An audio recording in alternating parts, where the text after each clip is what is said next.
Hello viewers, welcome to my channel নিপাস cooking journey থেকে সবাইকে আসসালামু আলাইকুম। কেমন আছেন প্রিয় বন্ধুরা? তো বরাবরের মতো আবারও চলে আসলাম নতুন একটি ইউনিক রেসিপি আপনাদের সাথে শেয়ার করার জন্য। আজকের রেসিপি হচ্ছে আমার শীতকালীন ট্যাংরা মাছ দিয়ে অসাধারণভাবে লাউ শাক রান্না করে আপনাদের সাথে শেয়ার করব। তো শীতকালে লাউ শাক যদি আপনি এই বড় ট্যাংরা মাছ দিয়ে রান্না করেন, খেতে যে কতটা লোভনীয় হবে। আর আমি যেভাবে রান্না করি অবশ্যই এভাবে ট্রাই করবেন বাসায়। তো দেখেন, আমি কিছু ট্যাংরা মাছ ধুয়ে পরিষ্কার করে নিয়েছি এবং কিছু লাউ শাক ভালোভাবে কেটে ধুয়ে পরিষ্কার করে নিয়ে নিলাম। তো প্রিয় বন্ধুরা, এখানে আমি প্রথমে প্যান দিয়ে দিলাম চুলায়, তারপরে আমি তেল দিয়ে পেঁয়াজ দিয়ে দিলাম 1 চামচ পরিমাণ, বড় চামচের। তারপর রসুন বাটা দিয়ে দিলাম 1/2 চা চামচের পরিমাণ। যেহেতু এটা আমি ট্যাংরা মাছ, এখানে একটু রসুনের পরিমাণ বেশি দিতে হবে। তো প্রিয় বন্ধুরা, আমি পেঁয়াজ আর রসুন ভালোভাবে, পেঁয়াজ রসুনের স্মেলটা দূর করার জন্য তেলের উপর আমি 5 মিনিট ভালোভাবে ভেজে নিলাম। এ পর্যায়ে আমি হালকা একটু পানি দিয়ে দিলাম। পানি দেওয়ার পর এখানে আমি জিরা বাটা দিয়ে দিলাম 1 চামচ পরিমাণ, আদা বাটা দিয়ে দিলাম 1 চামচ পরিমাণ। তো প্লিজ বন্ধুরা, এই শীতকালে লাউ শাক ট্যাংরা মাছ দিয়ে যদি লোভনীয়ভাবে রান্না খেতে চান, তাহলে প্রথম থেকে শেষ পর্যন্ত আমার সাথে থাকবেন, আমার পাশে থাকবেন। আর লবণ দিয়ে দিলাম 1 চামচ পরিমাণ, মরিচের গুঁড়া দিয়ে দিলাম 1 চামচ পরিমাণ, হলুদের গুঁড়া দিয়ে দিলাম 1 চামচ পরিমাণ। তো প্রিয় বন্ধুরা, প্রথম থেকে শেষ পর্যন্ত এই রান্নাটি দেখবেন এবং বাসায় ট্রাই করবেন খেতে কতটা লোভনীয় হয়েছে। তো বাসায় তো সবাই লাউ শাক রান্না করি চিংড়ি মাছ দিয়ে, বিভিন্ন রকমের মাছ দিয়ে। তো আজকে কিন্তু আমি বড় ট্যাংরা মাছ, সেটা আমি লাউ শাক দিয়ে রান্না করে আপনাদের সাথে ট্রাই করলাম। তো এই তো দেখেন, এখানে আমি বড় চামচের 1 চামচ চিনি দিয়ে দিলাম। চিনি দিয়ে ভালোভাবে রান্না করে নিলাম। তো প্রিয় বন্ধুরা,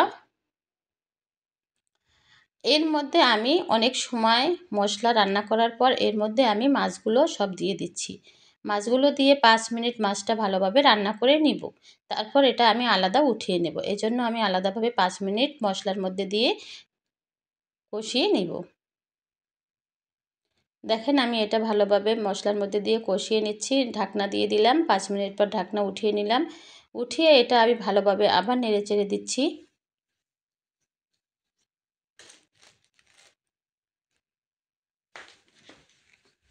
এভাবে 10 মিনিট আমি ভালোভাবে রান্না করে নেব প্রিয় বন্ধুরা।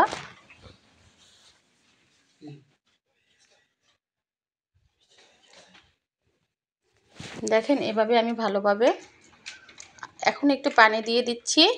পানি দিয়ে এটা ভালোভাবে আবার নাড়িয়ে চাড়িয়ে একটু ফুটিয়ে নেব এই পানির মধ্যে।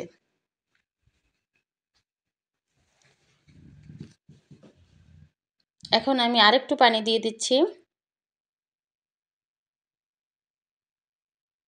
পানি দিয়ে আমি এখন এই মাছগুলো ভালোভাবে একটা একটা করে অন্য একটা পাত্রে উঠিয়ে নিচ্ছি। যেহেতু এই মাছের মধ্যে যদি আমি লাউ শাক দিয়ে রান্না করি 20 মিনিট, তাহলে কিন্তু মাছগুলো সব ভেঙে যেতে পারে। এজন্য আগে থেকে মাছগুলো আমি 10 মিনিট রান্না করে মশলার সাথে মাছগুলো আমি আলাদা উঠিয়ে নিচ্ছি। মাছগুলো সব উঠিয়ে নেওয়া হয়ে গেল। তো এখন আমি দেখেন মাছগুলো সব উঠিয়ে নিলাম।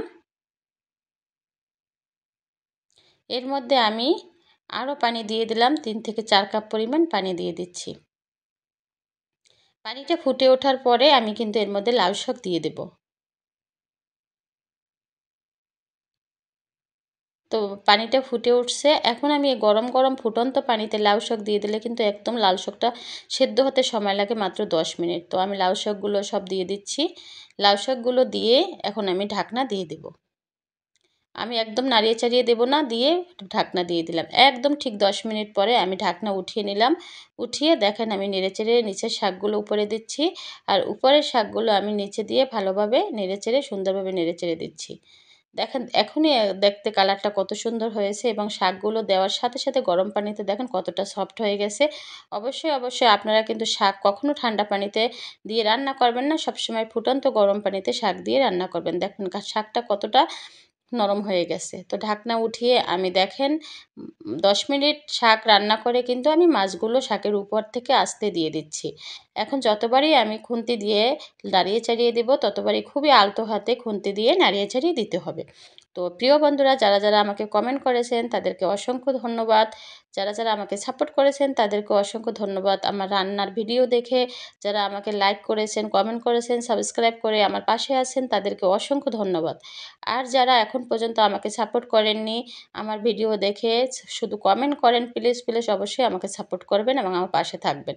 দেখেন, আমি লাউ শাকের মধ্যে কিছু আলু দিছিলাম, তা 3 থেকে 4টা আলু ভালোভাবে একদম ম্যাশ করে আমি গ্রেভির সাথে, যে ঝোলটার সাথে গ্রেভির সাথে ভালোভাবে মিশিয়ে দিচ্ছি। তাহলে কিন্তু আমার এই যে শাকের যে গ্রেভিটা আছে এটা ঘন হয়ে যাবে।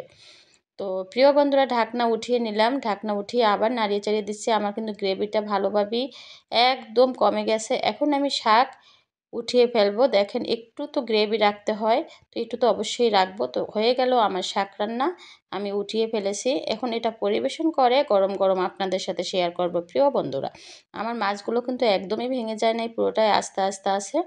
তো আমি দেখেন শাকগুলো ভালোভাবে একটা বাটিতে পরিবেশন করে আপনাদের সাথে শেয়ার করতেছি।